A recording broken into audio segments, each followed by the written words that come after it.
Hello guys, আমি Mira request প্রোমা। আমি আবারও চলে আসলাম নতুন একটা রান্নার রেসিপি নিয়ে। তো আমি আজকে যে রেসিপিটি করে দেখাবো সেটা হচ্ছে আদি বাঙালি আনার সরিষা ইলিশ। আদি বাঙালি আনার যেভাবে করে সরষে ইলিশটি রান্না করা হতো, সেই রেসিপির জন্য যা যা লাগবে সেই সব উপকরণগুলো দেখে দিচ্ছি। প্রথমে এখানে 1 কাপের মতো পেঁয়াজ লাগবে, তারপর লাগবে হচ্ছে সরিষার তেল, তারপরে লাগবে 1 টেবিল চামচ লবণ, তারপরে লাগবে হচ্ছে গিয়ে 1/2 কাপ পানি, তারপরে লাগবে হচ্ছে গিয়ে কালো জিরা, তারপরে লাগবে হচ্ছে হলুদ, মরিচ, তারপর হচ্ছে সর্ষের যে বাটার যে পেস্টটা। আর সর্ষে বাটার পেস্টের ভিতরে হচ্ছে গিয়ে আমি এখানে 1 টেবিল চামচ হচ্ছে গিয়ে লবণ দিয়েছি। আর হচ্ছে 1 টেবিল চামচ আমি মরিচ বাটার পেস্টটা দিয়ে দিয়েছি। তো আর এখানে আছে হচ্ছে গিয়ে মাছটাকে আমি ভালো করে ধুয়ে পরিষ্কার করে কেটে নিয়েছি। 8 পিসের মতো এখানে আছে, দেখতেই পাচ্ছেন। শুধু এখানে মাথাটা নেই, মাথা বাদে লেজ সহকারে মাছের পিসগুলো এখানে আছে। তো প্রথমে আমি এখানে একটা ফ্রাই প্যান নিয়ে নিয়েছি। তার মধ্যে এখন আমি হচ্ছে পরিমাণ মতো সরষের তেলটা দিয়ে দিচ্ছি। একদম পরিমাণ মতো এটা রান্না করার জন্য ঠিক ততটুকু তেল লাগবে, ঠিক ততটুকু তেল দিতে হবে। পয়লা বৈশাখের দিন দুপুরবেলা আপনারা এই রেসিপি রান্না করে খেতে পারেন। পয়লা বৈশাখ যখন, তখন ইলিশ মাছ অবশ্যই পান্তা ভাত, তার সাথে ইলিশ মাছ খেতে অনেক ভালো লাগে, ইলিশ ভাজা। তো সকালে পান্তা ভাতের ইলিশ মাছ ভাজা খেতে পারেন, আর দুপুরবেলা হচ্ছে এই সর্ষে ইলিশ রান্না করে খেতে পারেন। তো অলরেডি হচ্ছে কি এখানে আমার তেলটা গরম হয়ে গিয়েছে। তো এখানে হচ্ছে কি আমি কালো জিরা, তারপর হচ্ছে হলুদ আর মরিচটি দিয়ে দিচ্ছি। তেলের মধ্যে দিয়ে দিতে হবে। এটাকে এখন ভালো করে মিক্স করে নিচ্ছি।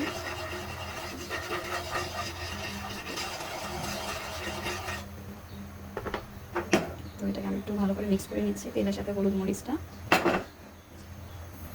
তো এখন হচ্ছে আমি 1 কাপ পেঁয়াজ দিয়ে দিচ্ছি। আগেকার দিনে মানুষ ঠিক যেভাবে রান্না করতো, আমি হচ্ছে ঠিক সেভাবে করেই রান্না করে দেখাচ্ছি আপনাদের জন্য। আর এখানে যদি কেউ চান যে পেঁয়াজটা স্কিপ করে যেতে, তাহলেও করতে পারেন। কিন্তু আসলে মেন যে রান্নাটা, সেখানেও কিন্তু পেঁয়াজ অ্যাড করা হয়। আবার অনেকে আছে পেঁয়াজ অ্যাড না করেও করে। তো আমি আজকে এখানে পেঁয়াজ অ্যাড করেই তারপরে রান্নাটা করছি।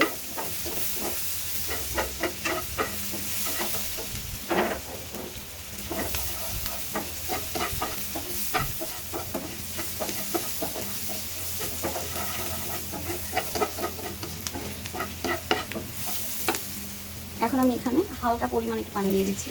একদম হালকা পরিমাণে পানি দিয়ে মিক্স করছি।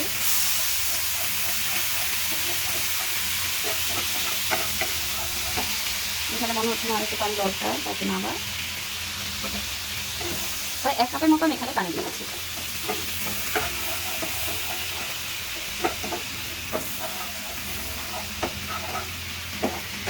তো আমি এখন এটাকে ঢাকা দিয়ে ঢেকে দিচ্ছি কিছুক্ষণের জন্য। তো প্রায় 5 মিনিটের মতো এটা আমার ঢাকা দিয়ে ঢেকে নেওয়া শেষ। এখন হচ্ছে এর মধ্যে মাছগুলো বসিয়ে দিচ্ছি।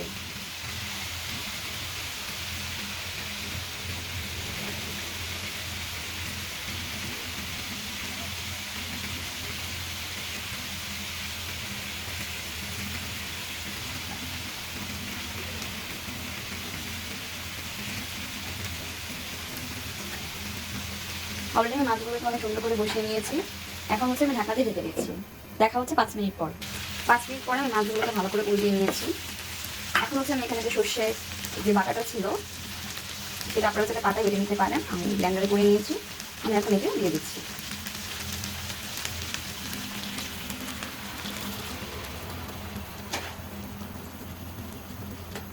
আর এই রান্নার মধ্যে যখন আপনারা পানিটা ইউজ করবেন, সেই পানিটা অবশ্যই গরম পানি হতে হবে। পুরো রান্নাটা করতে হবে গরম পানি দিয়ে। আমি এখানে হচ্ছে গরম পানি একটু বাটি ধরে দিয়ে দিচ্ছি।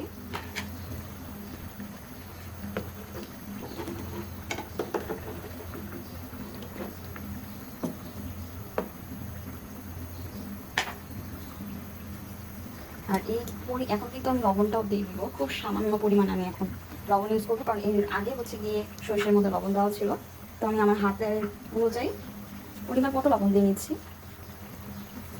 একদম বেশিও না, একদম কমও না, যতটুকু দরকার ততটুকু আমি লবণ দিয়ে নিয়েছি। এখন হচ্ছে আমি এটাকে ভালো করে ঢেকে দিব। 10 মিনিটের জন্য আমি এটাকে ভালো করে ঢেকে দিচ্ছি। দেখা হচ্ছে 10 মিনিট পর। অলরেডি 10 মিনিট হয়ে গিয়েছে। এখানে হচ্ছে গিয়ে আমি 1/2 কাপ পানি রেখে দিয়েছিলাম, সেই পানিটি এর মধ্যে দিয়ে দিচ্ছি।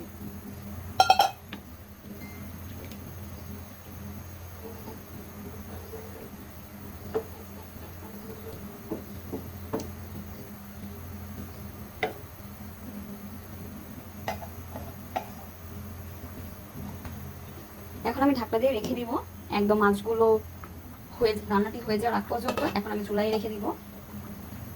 তো দেখতেই পাবেন রান্নার পরে কালারটা কতটা সুন্দর আসে। আর এইভাবে করে রান্না করলে কিন্তু সরষে ইলিশের যে মেন টেস্টটা সেটা পাওয়া যায়। অনেকে এর মধ্যে আদা রসুন ধনে জিরা অনেক কিছু ইউজ করে, কিন্তু এইভাবে একটু রান্না করে দেখবেন এটাই কিন্তু মেন সরষে ইলিশের। আগের দিনে আদি মানুষজন যেভাবে করে সরষে ইলিশটি রান্না করতো, আমি কিন্তু ঠিক সেইভাবে করেই সেই রেসিপিটা আপনাদের জন্য দেখাচ্ছি। তো আমি হচ্ছে অলরেডি ঢাকনাটা দিয়ে ভালো করে ঢেকে নিয়েছি। তো আমি এখন ওয়েট করবো 10 মিনিটের জন্য। 10 মিনিট পর আমি অলরেডি ঢাকনাটি খুলে নিয়েছি। আমি এখন মাছগুলোকে আলতো করে উল্টিয়ে দিব।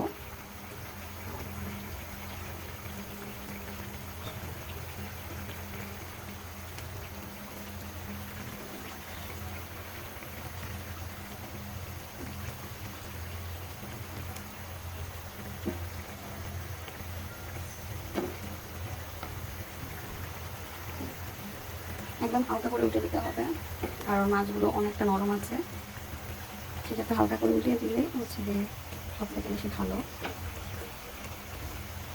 তো এই তো আমার সবগুলো মাছ অলরেডি উল্টে নেওয়া শেষ, দেখতেই পাচ্ছেন।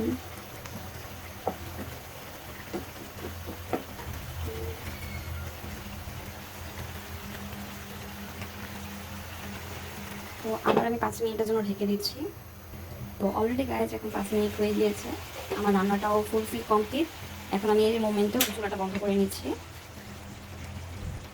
তো এই তো আমার সরষে ইলিশ রেসিপিটি কমপ্লিট। অনেক সিম্পল একটা রেসিপি, মানে অনেক ইজি একটা রেসিপি, এক কথায় বলবো অনেক ইজি। তো আপনারাও ট্রাই করবেন বাসায়। আর পয়লা বৈশাখের দিন বলে কথা, এই রেসিপিটা কিন্তু পয়লা বৈশাখের জন্য বেস্ট একটা রেসিপি। তো পয়লা বৈশাখের শুভেচ্ছা সবাইকে। আজকের মতো এই পর্যন্ত, সব ভালো থাকবে সুস্থ থাকবে। পয়লা বৈশাখের নতুন বছরের পয়লা বৈশাখের শুভেচ্ছা সবাইকে। ভালো থাকবে সুস্থ থাকবে। আজকের মতো এই পর্যন্তই। যদি ভিডিওটি ভালো লেগে থাকে অবশ্যই লাইক কমেন্ট সাবস্ক্রাইব করতে ভুলবে না। আর কমেন্ট করে জানাবে পয়লা বৈশাখে কে কী ধরনের রেসিপি রান্না করেছো, আমাকে অবশ্যই কমেন্ট করে জানাবে। আজকের মতো এই পর্যন্তই। Tata bye bye, see you.